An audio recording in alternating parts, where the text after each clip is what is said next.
Hey everyone, ready to dive into some seriously big questions?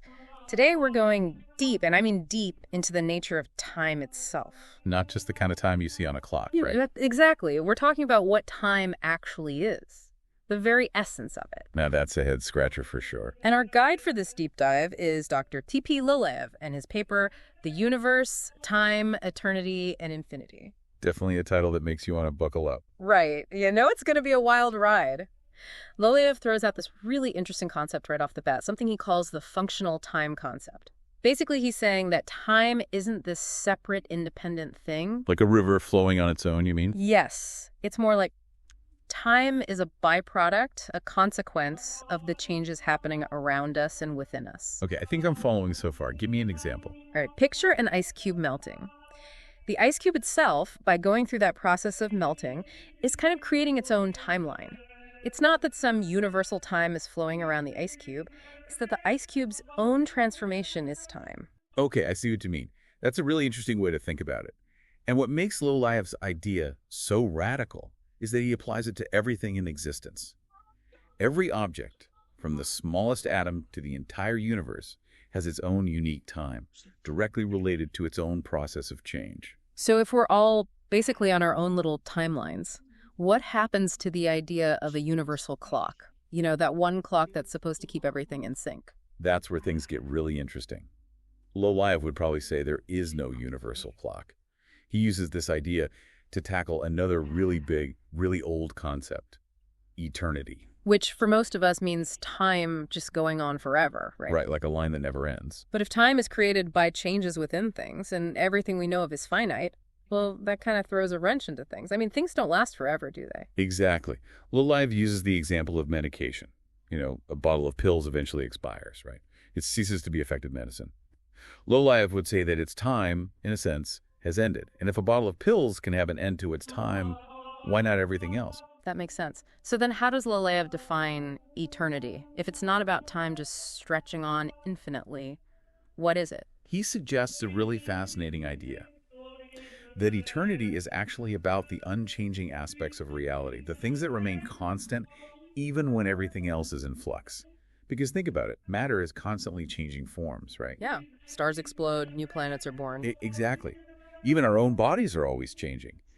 But even with all that change, there's something fundamental about matter itself that persists. Like an underlying essence that endures. Exactly.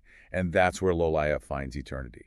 It's not about endless time, but rather about the fundamental unchanging nature of matter, even as it constantly transforms, sort of like a deep underlying current that's always there, even as the waves crash and churn on the surface. Okay, that is a mind-blowing shift in perspective. So Yeah.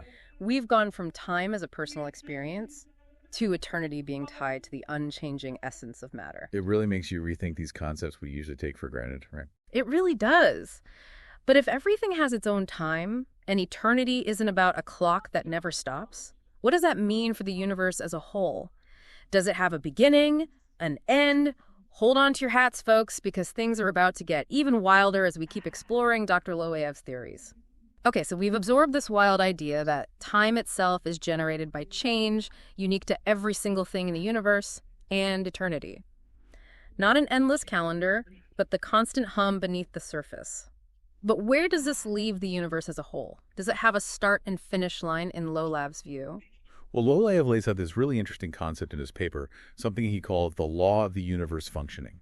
The law of the universe functioning. Okay, Yeah. that sounds pretty official. Right. It does have a certain ring to it, doesn't it? Mhm. But when you break it down, it's actually a pretty straightforward idea. Lilev asks us to picture the universe like this giant, ever-changing jigsaw puzzle. You've got all these pieces, matter, energy, forces constantly bumping into each other, interacting, combining, and recombining. Okay, I'm picturing it. So then what? Well, Lilev's point is that even with infinite pieces in this cosmic jigsaw puzzle, there are still only so many ways they can fit together. You're saying there's a limit, even to something as vast as the universe. That's exactly what Lilev is saying. He argues that eventually, every possible combination gets played out. The universe, in a sense, exhausts all its options. So what happens then? Does it just stop? Well, that's the really interesting part. Lilev suggests that instead of just ending, it starts over. Wait, so you're telling me the universe is like a giant cosmic reset button. It hits a point where it's like, all right, everybody back to one, let's run it back. That's the general idea. It's not that there's some kind of conscious decision to hit a reset button, but rather this concept that the universe goes through these cycles. It plays out every possible hand, so to speak, and then starts a new round. Okay, so we're not talking about an infinite timeline, but rather an infinite number of finite timelines, like a loop. Exactly. And what's interesting is that Loliev points to patterns we see everywhere as evidence for this theory. Patterns. What do you mean? Well, think about it. There are only so many letters in the alphabet, right? But those letters can be combined and recombined to create a seemingly infinite number of words, sentences, stories. Or take something like music. A finite number of notes, but an infinite number of melodies. So it's not about the individual elements being infinite, but rather the combinations. Right. And Loliev argues the same principle might apply to the universe itself. It might feel infinite, but it could really be playing out variations on a finite set of fundamental patterns. Just like snowflakes.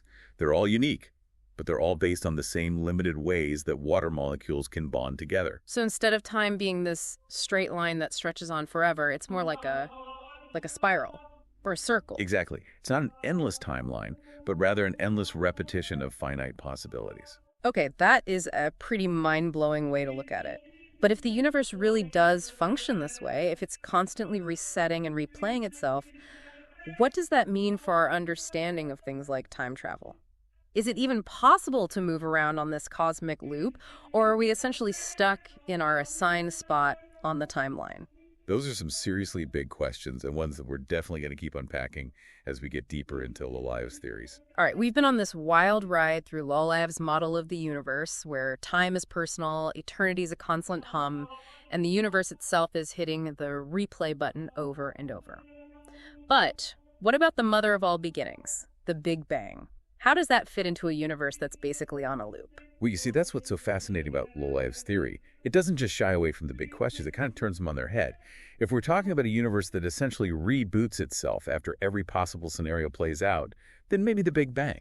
Maybe it isn't a one-time deal. Whoa, okay, so you're saying it's more like a big bounce. Instead of a starting point, it's more like a really dramatic turning point. Exactly. Loliev suggests that the Big Bang might be the grand finale of one cycle, and at the same time, the opening act for the next. And remember, we were talking about the universe having a limited number of combinations. Like a deck of cards, at some point, you've played every possible hand. Yeah, that really stuck with me, the universe as a deck of cards. Right. So each cycle of the universe, it's like shuffling the deck and dealing a new hand. It might look a little different, a new configuration, but ultimately, it's the same cards, the same possibilities. So every atom, every star, every planet, every single thing plays out in a similar way each time the universe resets. It's like Groundhog Day, but on a cosmic scale. A cosmic Groundhog Day. Exactly. You got it. That's a pretty wild thought. But if everything happens the same way, I mean, every little thing, what does that say about free will? Do we even have a choice in anything if it's all pre-programmed to happen a certain way? That is the million-dollar question, isn't it? And it's a question that Loliev doesn't necessarily answer for us. He offers this incredibly thought-provoking model, this new way of thinking about time and eternity and the universe itself. Yeah. But ultimately, it's up to us to grapple with the implications. Yeah, he's given us a lot to think about, that's for sure. So for everyone listening, as you go about your day, maybe think about this. If Loliev is right and we're all part of this grand cosmic replay, does it change how you experience your own life? Does it change how you view your choices, or even just the small moments that make up this incredible repeating symphony of existence? Some food for thought, everyone. And that wraps up our deep dive for today.